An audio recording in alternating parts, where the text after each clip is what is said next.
So I just got back from a trip to Texas, shout out Buc-ee's.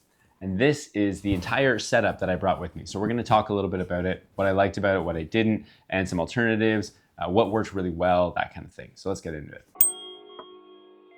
What's up? My name's Chris Tejas. I'm a photographer and videographer. I mainly shoot portraits, events, weddings.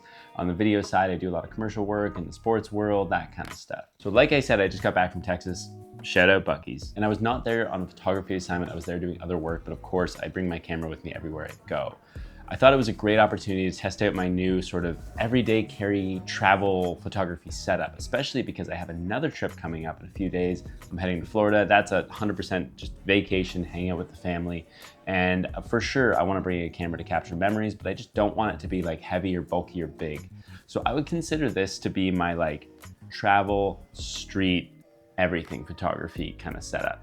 I didn't bring the cat, although maybe next time. Starting with the camera, we have the Nikon ZF. It's a brilliant camera. I absolutely love it. And if you've been watching the channel for a while, you know that I've been using it lately. And to me, I think it's like kind of the perfect travel camera. There are smaller cameras you can get for sure, but for the Nikon setup, I think it's really, really good. It has everything you need to capture great photos, great video, and I was really, really happy with it. I didn't have any notes. There's nothing I would have changed about using that camera. And normally when I use this camera, I do use the small rig grip for it. That would be if I was shooting like, you know, a full day wedding or like just a shoot where I knew I was gonna have my camera in my hand basically all the time, but that was not the case. So I didn't worry about bringing the grip and I did not miss it at all. I really enjoy using this camera without the grip. I think people kind of overstate the ergonomic issue of this camera, especially for something like travel or street or whatever, where like, you know, you're not like having to hold the camera the entire time.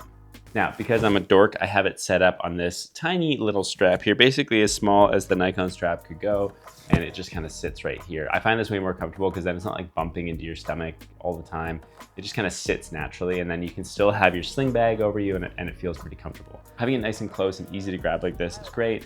It does mean you really have to just focus on using the EVF a little bit more than you would using the screen, but that's fine because I mostly shoot with an EVF, especially if I'm doing like street stuff or whatever. As far as lenses, we have two lenses to talk about. We got the 28mm f2.8 and we've got the 40mm f2. They look the same because they are the same except for the focal length and the aperture and the rendering. They're physically the same looking. The point is they're super nice and small. They fit pretty much anywhere. I can literally just like put them in a pocket if I have a jacket on, or I can just leave them tucked into the bag that we have there. And this was great. This covered pretty much everything I needed.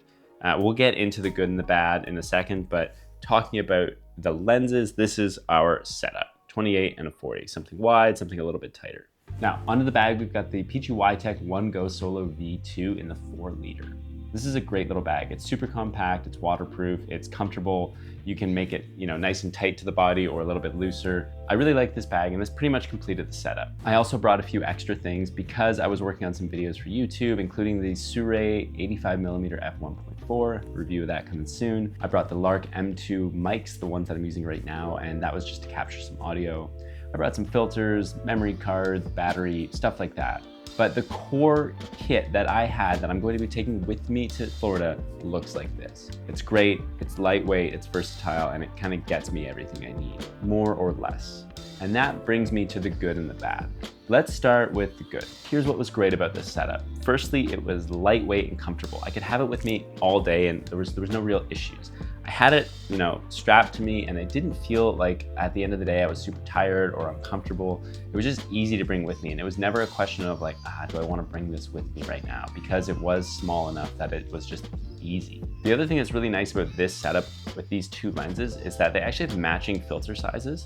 So because I was using some filters for video, like a diffusion filter and some ND filters, I could swap really quickly and really easily and not have to worry about bringing multiple setups with me. So I think that when you're traveling, if you're gonna do any video stuff or anything like that, having filter sizes that are the same for all your lenses is really helpful.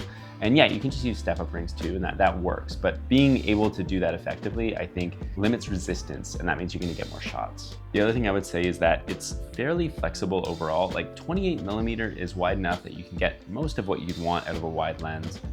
40mm, I mean, you can still do some good portraits with it, some environmental portraits, and they're good walk-around lenses. The last positive here, and this relates more to the lenses than the body, is that it's not the end of the world if something happens to them.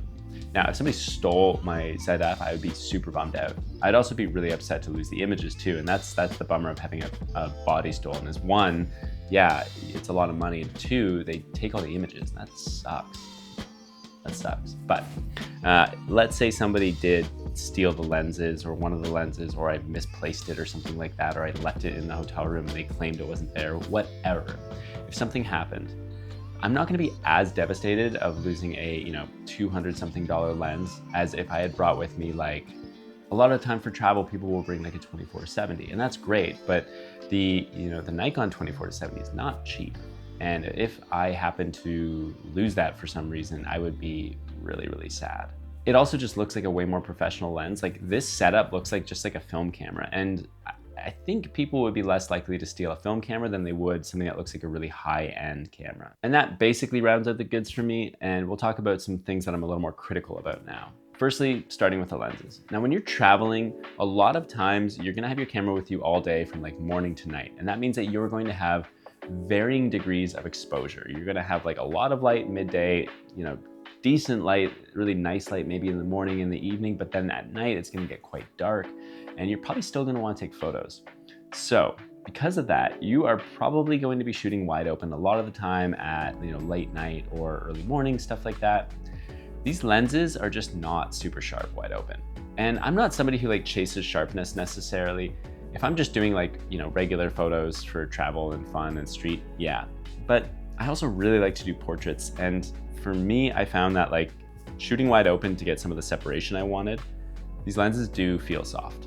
They're not like terrible by any means, but they're just not as sharp as something like their 1.8S counterparts that you can get from Nikon. Those are a fair bit bigger and they basically would not fit in this camera bag. I will say that on the video side though, having a slightly softer lens wide open is kind of nice. Like, I like the way that it renders things for video, so I was pretty happy with that. I would say probably the biggest flaw of this setup is that there's just not really any like telephoto capabilities. You're kind of stuck at 40 mil. And yeah, you can punch in, and crop, that kind of thing, but if you want something more telephoto, you just don't have it. So to solve this, there's really only one option, which would be to get a bigger bag. And that brings me to the bag itself. I love the bag. I think it's so good. It's super well made. I would say that this bag is best suited as like an everyday carry bag. So like, if you're gonna have like one camera with one lens and maybe your keys, your AirPods, your extra battery, stuff like that, your wallet, that could all fit in there really nicely. I can't imagine many other setups, especially at least from Nikon, working in this. And that brings us to alternatives. What would be some alternatives to this setup if you didn't want to shoot with Nikon, but you like the idea of this small kind of versatile setup with two lenses? Here's what I would recommend. One of my favorite setups that I've ever brought traveling was when I was in Mexico City and Oaxaca a couple of years ago. I had with me the Sony a7 IV and the 40mm f2.5. Now, if I wanted to lighten this up a bit, I would probably go with something like the Sony a7C II or maybe the a6700. Just keep in mind that that's a crop sensor camera, so your focal lengths are gonna change a little bit. But I would say the a7C II with that 40mm could potentially be all you need.